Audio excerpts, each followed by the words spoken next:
S ಇವತ್ತು ಬಹಳ ಮಹತ್ವದ ದಿನ ಡಿಕೆಶಿ ಪಟ್ಟಾಭಿಷೇಕ. ಡಿಕೆ ಶಿವಕುಮಾರ್ ಜೊತೆ ಯಾರೆಲ್ಲ ಸಚಿವರು ಪ್ರಮಾಣ ವಚನ ಸ್ವೀಕರಿಸುತ್ತಾರೆ? ಇವತ್ತು 13ಕ್ಕಿಂತ ಕಡಿಮೆ ಸಚಿವರ ಪ್ರಮಾಣ ವಚನ ಅಂತ ಖುದ್ದು ನಿಯೋಜಿತ ಸಿಎಂ ಡಿಕೆ ಶಿವಕುಮಾರ್ ಹೇಳಿಕೆಯನ್ನು ಕೊಟ್ಟಿದ್ದಾರೆ.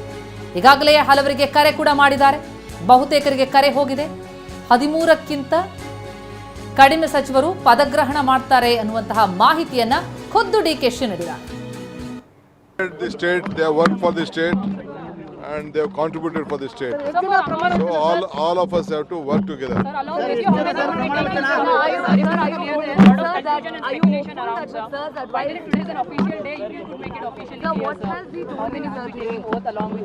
Plus 13.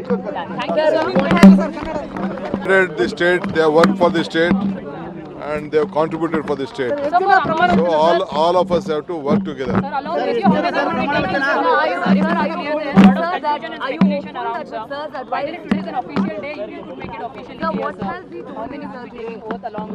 Plus 13. The state, they have worked for the state and they have contributed for the state. So all of us have to work together.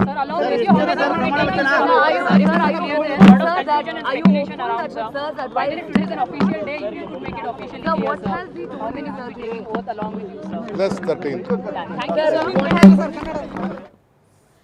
S 13 ಮಂದಿ ಪ್ಲಸ್ 13 ಅಂದ್ರು ಡಿಕೆ ಶಿವಕುಮಾರ್.